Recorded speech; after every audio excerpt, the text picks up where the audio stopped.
Hello everyone, my name is Unicode and you might know me from the tutorial video for Battlefield 2 Project Reality. A reality mod is a total conversion modification of Battlefield 3 with focus on team play, communication and combined arms. It draws most of its inspiration from the original PR mod and offers a complete gameplay and UI overhaul that creates a more tactical and immersive experience in comparison to the vanilla BF3. This is a tutorial video meant for new players and covers the basics of the game to get them started.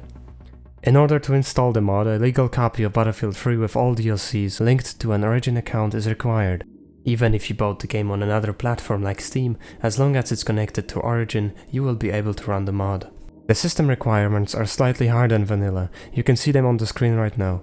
Before installation, start up Battlefield 3 once to make sure it's working correctly. Then go to the VeniceUnleashed.net website, which is the modding framework that Reality Mod uses. On the website, create an account and download the client. During the installation process, you might get a Windows Smart Screen prompt. Simply press more info and run. Make sure that your antivirus is not blocking the installer. Once installed, open the VU client, log in with your new account, and sync it to your Origin account. Now create your soldier, go to settings to set your audio input device, tweak the rest if needed and hit apply. In the near future, this menu will include a mod settings panel where you'll be able to change your Reality Mod related keybinds. To join Reality Mod servers, you will need to filter the list as it includes other mods based on the Venice Unleashed platform. Simply press filters, select Reality Mod in the tags, hit apply, select a server and press join. The communication between players in Reality Mod is crucial for the best teamwork experience. The voice chat has several layers. By default, the keys are binded as follows. G, blue, is the local proximity chat used to communicate with people right next to you. B, green, is the squad radio used to talk with your squad mates. Y, red, is the HQ radio used for communication between all squad leaders. The squad leaders can also talk to each other directly using the numpad keys. Once a new map loads in, there is a couple of minutes before the match starts to let the players organize themselves within their squads and plan the team's deployment. The spawn screen is divided into two panels. Caps Lock is the squad menu, and Enter is the kit menu.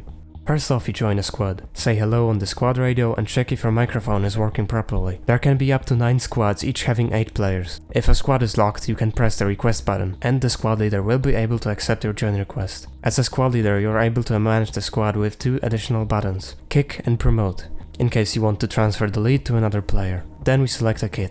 It is best to ask the squad leader what kit is currently needed. The kits are limited to ensure a balanced loadout in every squad. For example, there can only be 1 machine gunner per squad and 4 per team in total. Also, some kits will not be available if there's not enough squad members. Every kit fills a certain role in the squad.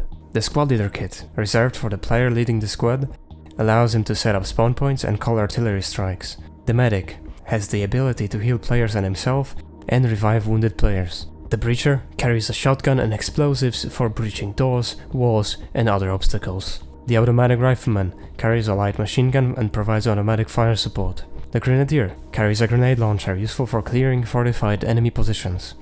The light anti-tank carries a light rocket launcher which can be used against armor and infantry alike. The rifleman carries extra ammunition to resupply other squad members. The marksman carries a long-range precision weapon, and the machine gunner carries a heavy machine gun to provide suppressive fire. Once you choose your role, you can see the equipment at the top and select your attachments. On the right hand side, you can select your spawn point and deploy. The ones currently active are highlighted by a square shape. There's 3 different types of spawn points.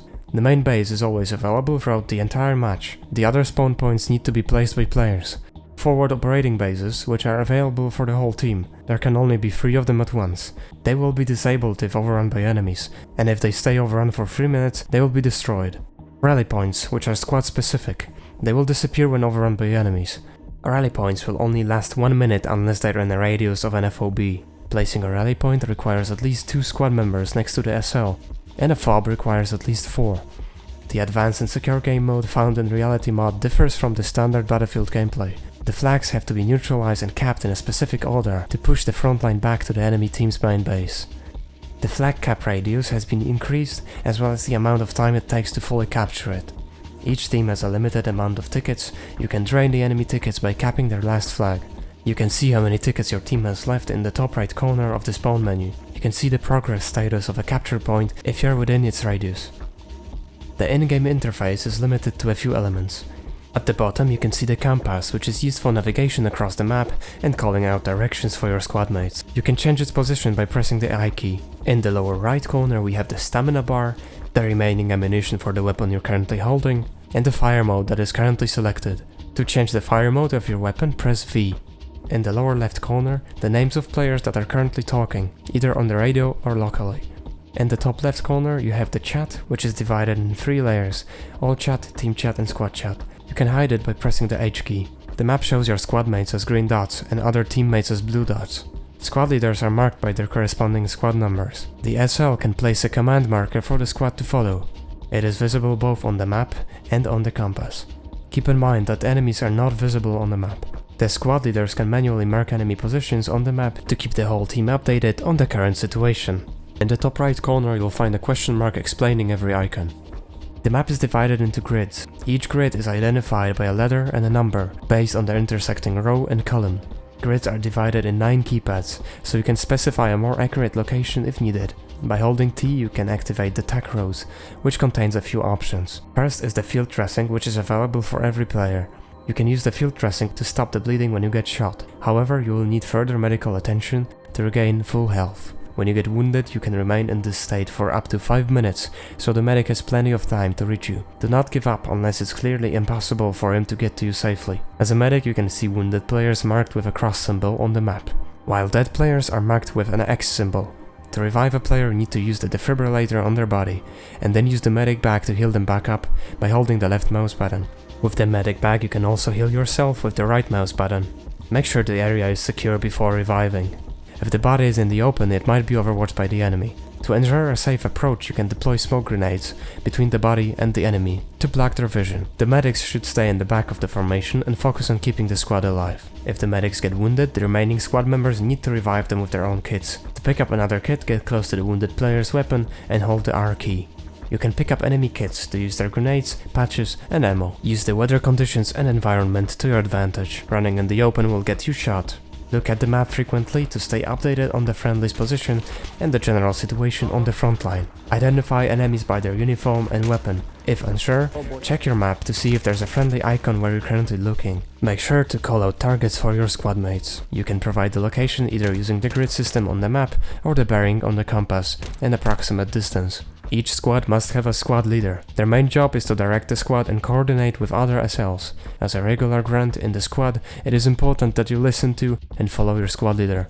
As a new player, do not hesitate to ask them questions and do as they say. They're usually more experienced and you might find yourself learning a lot more. Once you get some basic experience as a grunt, you can try taking on the role yourself. The tac rows contains 5 options available only for the squad leader, allowing him to place an FOB, place a rally point, and place SL markers. Target, move and defend. Keep in mind that placing spawn points in strategic positions around objectives and overrunning enemy spawn points is essential for the team's victory. To remove an FOB, simply stand next to it and select the same option you would use to place it. Alternatively, you can perform the same tasks by right-clicking on the map. There you can also call an artillery strike once it's available. Do not hesitate to coordinate your assaults and defenses with other squad leaders. Make sure the squad is moving together and working on the same goal. Use local voice chat for directional awareness. If you're having any technical issues, please post them in the Discord support channel. Note that Reality Mod is created by a team of volunteers without direct funding. The mod is still under development, so expect to encounter some issues with crashing or performance. If you're an experienced player, please be kind and helpful to newcomers. Make sure to take a look at the description to find all the useful links. There you can find a more detailed community guide, which contains more technical information and instructions. I hope this tutorial was helpful. Consider liking the video, leaving a comment and subscribing for more Reality Mod related content. I wish you good luck and I'll see you on the battlefield.